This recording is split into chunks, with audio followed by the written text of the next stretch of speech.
भारत के भाग्य निर्माता भाइयों और बहनों,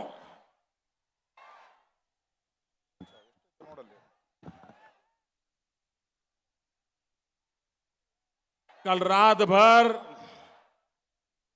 आप लोग शिवरात्रि के पूजन अर्चन में लगे होंगे। रात भर शिवरात्रि में जागरण किया होगा और अभी इतनी बड़ी संख्या में यहां आना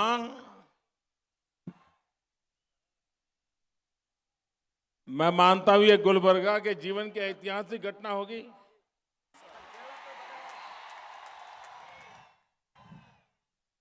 आप लोगों ने एक नया इतिहास बना दिया है। आज एक नया रिकॉर्ड प्रस्थापित कर दिया है। अगर गुलबर्गा इतना बड़ा ऐतिहासिक रिकॉर्ड कर सकता है तो 2014 के चुनाव में पूरा कर्नाटक एक बहुत बड़ा ऐतिहासिक रिकॉर्ड कर सकता है।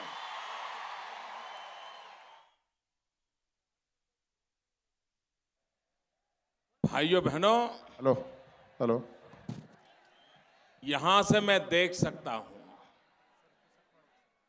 ऐसा लगता है जैसे पूरा का पूरा केसरिया समंदर लहरा रहा है।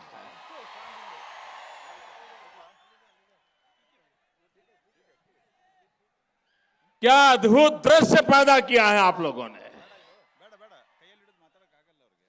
और जो लोग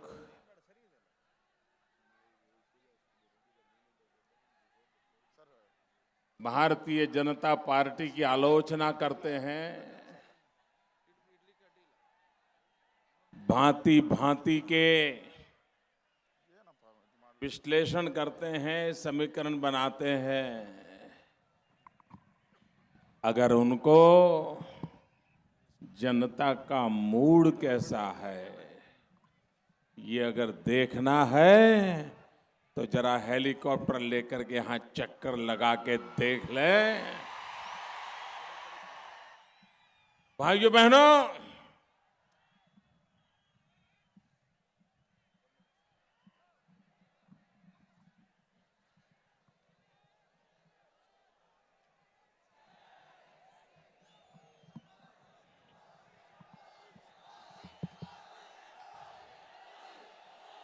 भाइयों बहनों, अभी तो चुनाव डिक्लेयर नहीं हुए हैं और ये आंधी नजर आ रही है, तो चुनाव घोषित होने के बाद तो ये आंधी सुनामी में बदल जाएगी और कांग्रेस पार्टी बच नहीं पाएगी। भाइयों बहनों, हिंदुस्तान ने फैसला कर लिया है।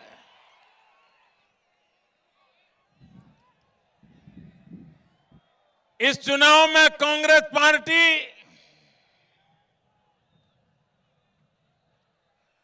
2 अंक को भी पार करने में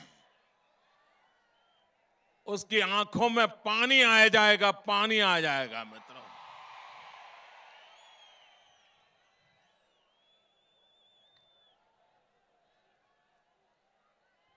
भाइयों बहनों,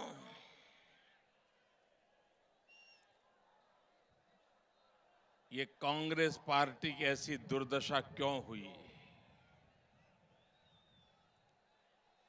कांग्रेस पार्टी की ऐसी बर्बादी क्यों हुई?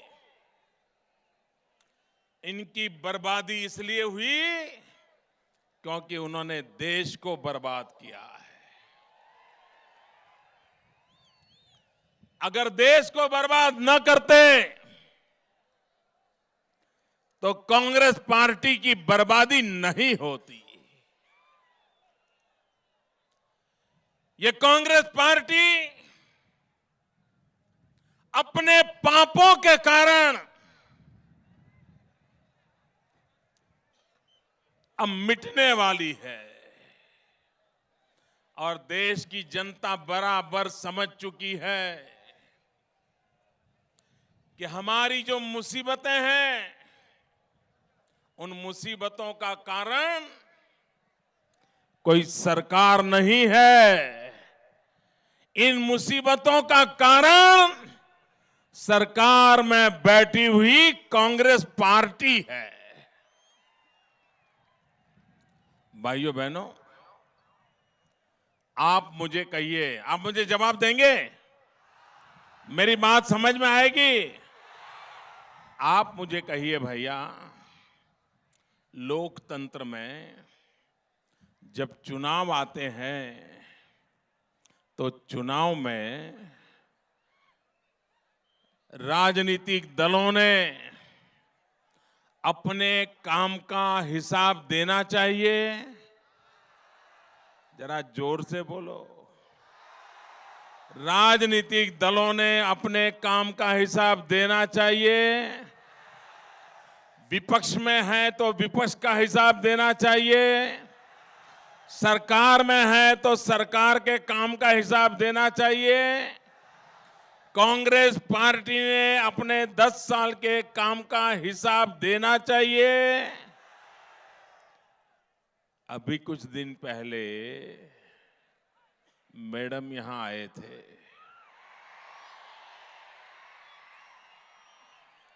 आए थे ना? आए थे ना? क्या उन्होंने अपने काम का हिसाब दिया?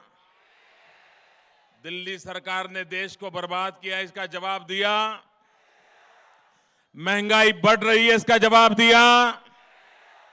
करप्शन बढ़ रहा है, इसका जवाब दिया? देश तबाही की ओर जा रहा है, जवाब दिया? हिंदुस्तान की रक्षा करने वाले सेना के जवानों का सर काट लिया गया, जवाब दिया? भाइयों बहनों, उत्तराखंड में इतनी बड़ी त्रासदी हो गई, हिंदुस्तान के कोने कोने से लोग मारे गए, उनकी सरकार ने जवाब दिया? भाइयों बहनों, क्या ये लोकतंत्र है? क्या लोकतंत्र में कोई भी राजनीतिक दल हो, कोई भी नेता हो, कितनी ही बड़ी सरकार क्यों ना हो,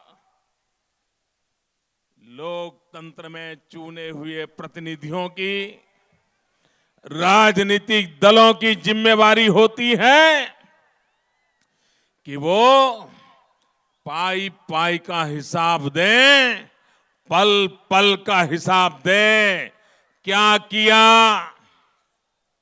क्यों किया, कैसे किया, कब किया, किसके लिए किया, ये जनता को जवाब देना चाहिए।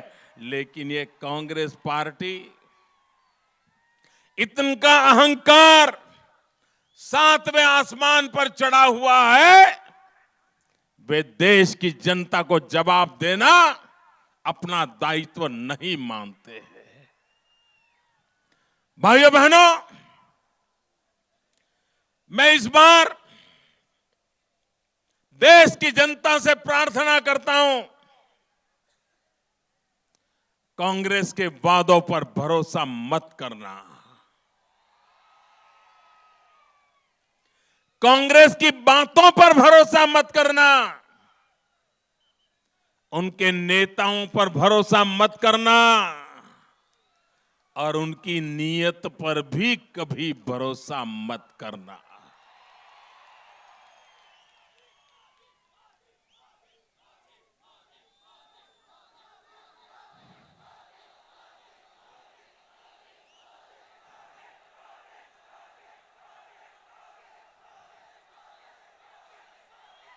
और जरा आप लोग बैठ करके, और मेरे पत्रकार मित्रों से भी प्रार्थना है, जरा देश की जनता की एक छोटी सी सेवा कर दीजिए। 2004 में कांग्रेस ने क्या वादे किए थे, उनके मैनिफेस्टो में क्या लिखा गया था? और उन्होंने उन वादों का क्या किया, उन्होंने जवाब देना चाहिए और आपने जवाब मांगना चाहिए। कोई भी कांग्रेस का नेता अगर चुनाव में आपके पास आता है तो उसको जरा पूछना कि भाई आपकी पार्टी ने वादा किया था, मैडम ने वादा किया था कि अगर दिल्ली में कांग्रेस की सरकार बनेगी तो 100 दिन में महंगाई कम कर देंगे, 100 दिन में महंगाई कम कर देंगे। क्या भाइयों बहनों वादा निभाया? वादा निभाया? वादा निभाया? उन्होंने वादा खिलाफी की? उन्होंने वादा खिलाफी की? क्या जिन्होंने वादा नहीं निभाया उनको आप निभाना चाहते हो? और इसलिए भाइयों बहनों, जो जनता के साथ धोखा करते हैं,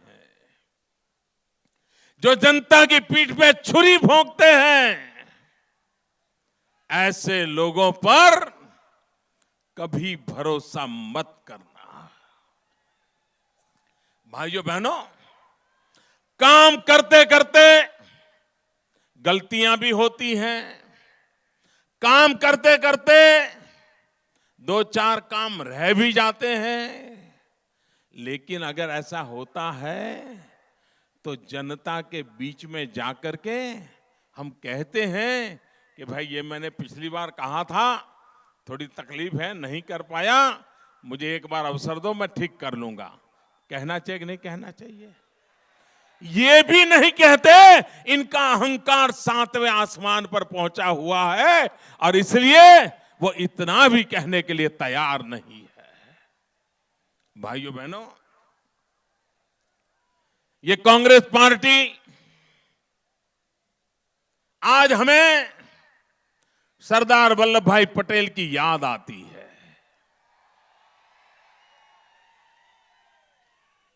अभी मुझे यहां के कार्यकर्ताओं ने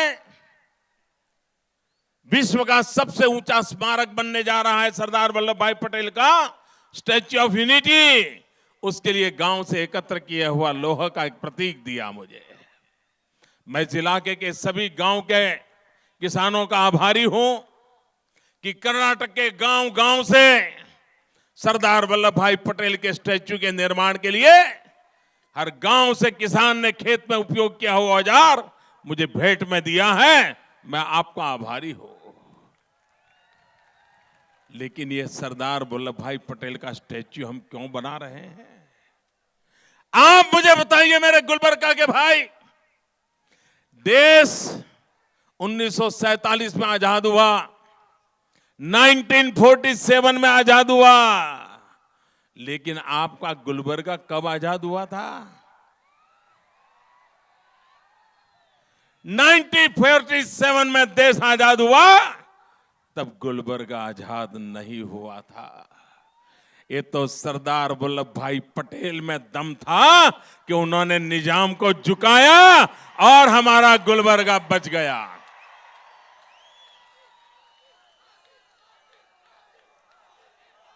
ये सरदार वल्लभ भाई पटेल जिन्होंने हैदराबाद के निजाम को झुका दिया और आज आप हिंदुस्तान में भारत मां की जय बोल पा रहे हो।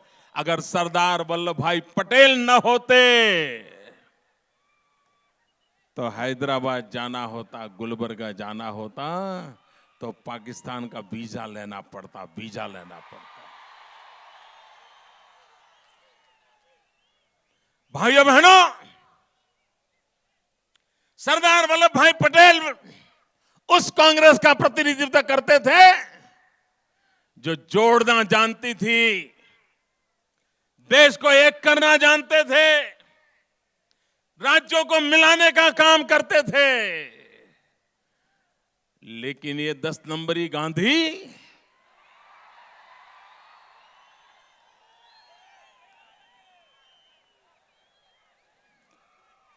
10 जनपद उनका निवास स्थान का पता है, इसलिए मैंने 10 नंबर ही कहा।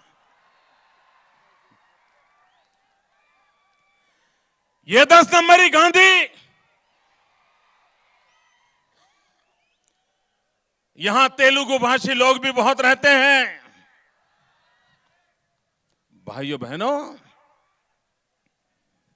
आंध्र प्रदेश का क्या हाल कर दिया उन्होंने।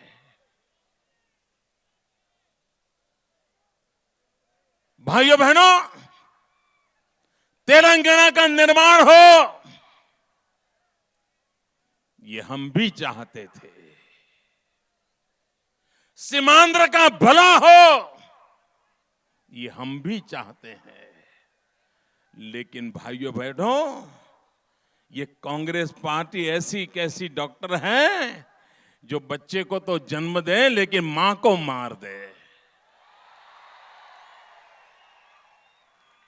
तेलुगु भावना, तेलुगु स्पिरिट, तेलुगु गौरव ये मां के रूप होता है। उन्होंने मां को मार करके बच्चे का जन्म देने का पाप किया है। हम मां को भी बचाना चाहते थे, बच्चे को भी बचाना चाहते थे। हम होनहार बच्चे को जन्म देना चाहते थे। लेकिन कांग्रेस पार्टी को तोड़ो और राज करो,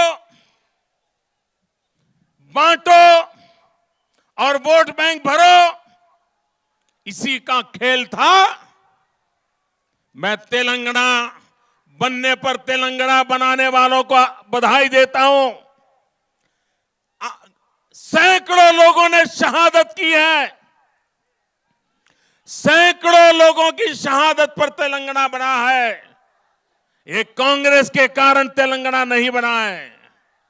जिन जिन लोगों ने शहादत की, बलिदान दिए, इतने लंबे अरसे तक लड़ाई लड़ी, जेलों में जिंदगी गुजारी, यूनिवर्सिटी में सीने पर गोलियां झेली, उन सभी शहीदों को मैं नमन करता हूं।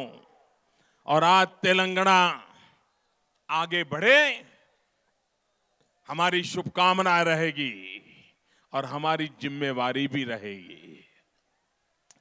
लेकिन भाइयों बहनों, सीमांध्र भी हिंदुस्तान का उतना ही महत्वपूर्ण अंग है। कांग्रेस पार्टी को वहां पर राजनीतिक लाभ नहीं मिलने वाला है, इसलिए सीमांध्र को उसने अनाथ छोड़ दिया है। दिल्ली में बैठी हुई सरकार के लिए हिंदुस्तान का कोई हिस्सा अनाथ नहीं हो सकता है। सारे के सारे भारत मां के बच्चे हैं और भारत मां की रखवाली करना यह दिल्ली सल्तनत की जिम्मेवारी है। लेकिन उन्होंने इसको नहीं निभाया। मैं आज हैदराबाद के पड़ोस में आकर के इस भूमि से जब बोल रहा हूं, तब मैं हो सके उतना जल्दी सीमांध्र जाऊंगा। वहां के आंसू पहुंचने के लिए कोशिश करूंगा। उनके हृदय पर जो घाव लगा है, उस घाव को भरने के लिए मैं कोई कमी नहीं छोड़ूंगा। क्योंकि सीमांध्र हो, तेलंगाना हो, हमारी ही भारत मां के अंग है। दोनों का कल्याण हो, यह हमारी कामना है। और मैं आज यहां बहुत बड़ी मात्रा में तेलुगु भाषी लोग हैं, तो मैं कहना चाहता हूं, पड़ोस में हैदराबाद से, पूरे सीमांध्र और तेलंगाना से मैं कहना चाहता हूं,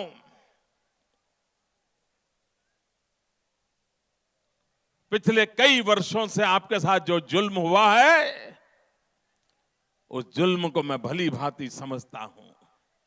आपके दर्द को समझता हूं, आपकी पीड़ा को समझता हूं।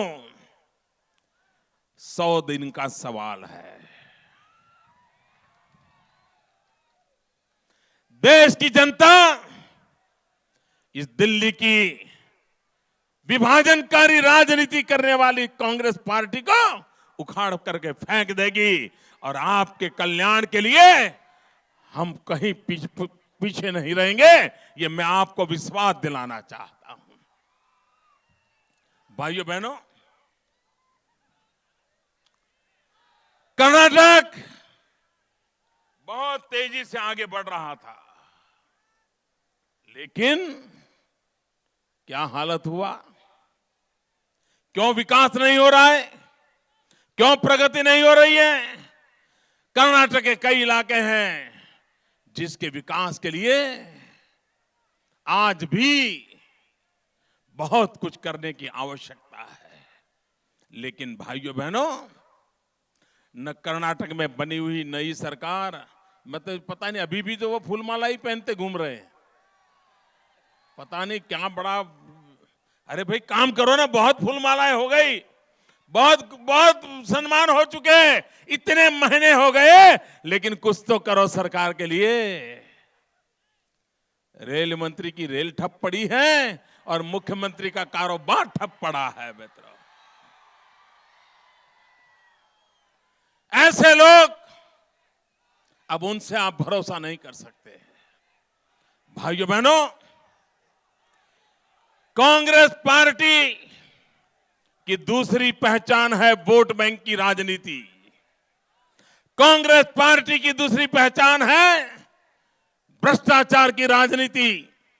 कांग्रेस पार्टी की पहचान है भाई भतीजेवाद की राजनीति। कांग्रेस पार्टी की पहचान है जनता दुखी रहे, गरीब गरीब रहे, उनकी कुर्सी सलामत रहे, यही कांग्रेस पार्टी के कारनामे रहे हैं। भाइयों बहनों, देश ने 60 साल तक उनको झेला है। 60 साल ये देश कहां से कहां पहुंच जाता। जो देश हमारे बाद आजाद हुए, हमसे भी छोटे देश थे, लेकिन आज दुनिया में सबसे आगे पहुंच गए हैं। ये कांग्रेस का पाप देखिए कि हम पिछड़ते ही चले जा रहे हैं, पिछड़ते ही चले जा रहे हैं। भाइयों बहनों, भ्रष्टाचार के कारण देश बर्बाद हो चुका है। कल मैंने अखबार में पढ़ा, हिंदुस्तान के एक बहुत बड़े न्यायविद श्रीमान फली नरिमान, उन्होंने नाराजगी व्यक्त करते हुए भारत सरकार के कमेटी से इस्तीफा दे दिया। चुनाव सामने है, उसके बाद भी कांग्रेस अपने कारनामों से बाज नहीं आती है, इसका यह उदाहरण है। भाइयों बहनों, यही प्रकार के कारनामे चलेंगे। कांग्रेस पार्टी बांटो और राजनीति करते रहो। कांग्रेस पार्टी ने पहले देश को बांटा, दिल्ली में बैठ गए, फिर भाषा और प्रांत रचना करके प्रांतों के बीच में झगड़े करवा दिए, उसी मुद्दों पर 10 साल राज कर लिया।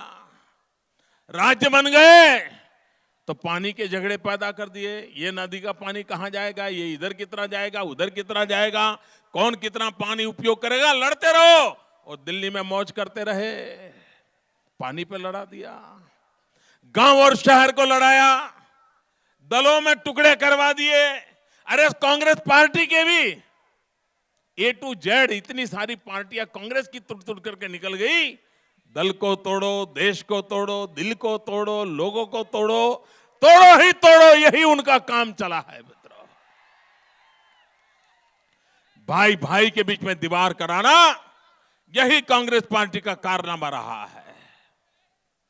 और इसलिए भाइयों बहनों, यहां बहुत बड़ी संख्या में मैं नौजवानों को देख रहा हूं। आप मुझे कहिए भाइयों, दोस्तों अब जगह नहीं है, मैदान छोटा पड़ गया, क्या करोगे, वहीं रुक जाओ,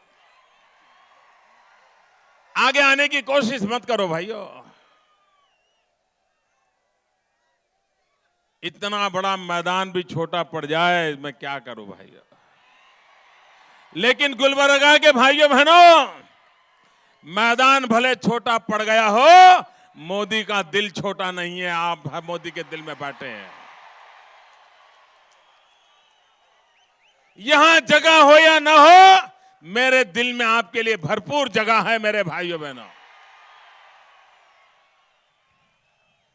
मेरे नौजवान भाइयों बहनों, मैं आपसे पूछना चाहता हूं, आप जवाब देंगे? नौजवान जवाब देंगे? सबके सब देंगे? आपके पिताजी जैसी जिंदगी गुजारते हैं, आपके दादा ने जैसी जिंदगी गुजारी, आपकी मां ने जो कष्ट झेले, क्या आप ऐसी जिंदगी गुजारना चाहते हो? आप ऐसे कष्ट झेलना चाहते हो? आप अच्छी जिंदगी जीना चाहते हो? आप आपके जीवन में बदलाव चाहते हो? आपको रोजगार मिले ये आप चाहते हो? आपको सम्मान मिलना चाहिए, आपको गौरव मिलना चाहिए, आपको अवसर मिलना चाहिए। भाइयों बहनों, आप मुझे बताइए, एक कांग्रेस दे सकती है? ऐसे नई ताकत से जवाब दो। कांग्रेस दे सकती है? कांग्रेस दे सकती है? कांग्रेस आपका भला कर सकती है? कांग्रेस आपका भाग्य बदल सकती है? कांग्रेस इस इलाके का भाग्य बदल सकती है? कांग्रेस किसानों का भाग्य बदल सकती है? फिर उसकी जरूरत क्या है? जो बोझ बन गए हैं, जो आपका भला नहीं कर सकते, जो आपको रोजगार के अवसर नहीं दे सकते, ऐसे लोगों को भारतीय जनता पार्टी देश में से विदाई करने का संकल्प लेकर के चली है। और इसलिए भाइयों बहनों, मैं आज आपसे अनुरोध करने आया हूं कि हमें एक नए सिरे से सोचना होगा, नए विश्वास के साथ सोचना होगा। और भारतीय जनता पार्टी का संकल्प है, 1947 में, 1947 में देश आजाद हुआ। 8-9 साल के बाद हमारे देश की आजादी के 75 साल होंगे। देश की आजादी का 75 साल हम कैसे मनाएं? देश के लिए जान की बाजी लगाने वाले भगत सिंह, सुखदेव, राजगुरु जैसे शहीद वीर 75 साल के बाद हम उनको कैसा हिंदुस्तान उनके चरणों में धर दें। भारत मां के लिए अंडमान निकोबार में जिंदगी गुजारने वाले इन महापुरुषों के पास हम कैसा हिंदुस्तान लेके जाएं। भाइयों बहनों, कितने कितने लोगों ने बलिदान दिए हैं, अगणित लोगों ने जेलों में जिंदगी गुजारी ताकि हमारा देश आजाद हो। देश आजाद हो गया, 60-65 साल हो गए, लेकिन हम गौरव कर सके, हमारे शहीदों गौरव कर सके, ऐसा हमने देश नहीं बना पाए हैं। और इसलिए भाइयों बहनों, 2014 का चुनाव उस संकल्प का चुनाव है। हम तय करें कि जब देश आजादी के 75 साल मनाएगा, तो आज से ही हमारी यात्रा शुरू होगी कुशासन से सुशासन की तरफ। केओस से मुक्ति पाकर के क्लैरिटी की तरफ हम आगे बढ़ेंगे। करप्शन के कारण बर्बाद हुए देश को बचा करके क्लीन गवर्नेंस की तरफ आगे बढ़ेंगे। आज जो देश पर स्टैग्नेंसी आई है, स्थगितता आई है, उस स्टैग्नेंसी से मुक्ति पाकर के बोयंसी की तरफ देश को ले जाएंगे। आज जो जहर फैलाया गया है, उस जहर से कल शिवरात्रि के दिन शिव जी भगवान ने जहर पी लिया है, अब हम अमृत की तरफ आगे बढ़ जाएंगे।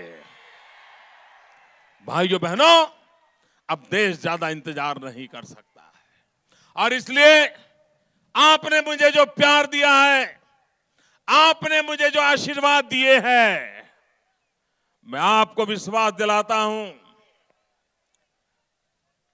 मैं एक पल भी मेरे लिए उपयोग नहीं करूंगा। मैं देश की जनता को पल पल का हिसाब दूंगा। मैं देश की जनता को पाई पाई का हिसाब दूंगा। और देश की जनता किसी भी समय मेरा हिसाब मांग सके, ऐसे लोकतंत्र में प्राण पुण्य का मैं काम करूंगा। ये वादा लेकर के, उस इरादे के साथ काम करने वाला मैं आपके पास आया हूं। 2014 में कर्नाटक हिंदुस्तान की राजनीति को एक नई ताकत दे सकता है। मैं आज पूरे कर्नाटक से भारत के भाग्य को बदलने में अगुवाई करने के लिए निमंत्रण देने के लिए आया हूं। कांग्रेस मुक्त भारत बनाने में कर्नाटक भी पूरी ताकत लगाएं। देश को बचाइए। कांग्रेस से मुक्ति बिना भ्रष्टाचार से मुक्ति नहीं मिलेगी। कांग्रेस से मुक्ति के बिना महंगाई से मुक्ति नहीं मिलेगी। कांग्रेस के मुक्ति बिना दुराचार से मुक्ति नहीं मिलेगी। कांग्रेस से मुक्ति के बिना ये महंगाई से मुक्ति नहीं मिलेगी। कांग्रेस से मुक्ति के बिना ये हमारी माताओं बहनों को सुरक्षा नहीं मिलेगी। कांग्रेस से मुक्ति के बिना देश के नौजवानों को रोजगार नहीं मिलेगा।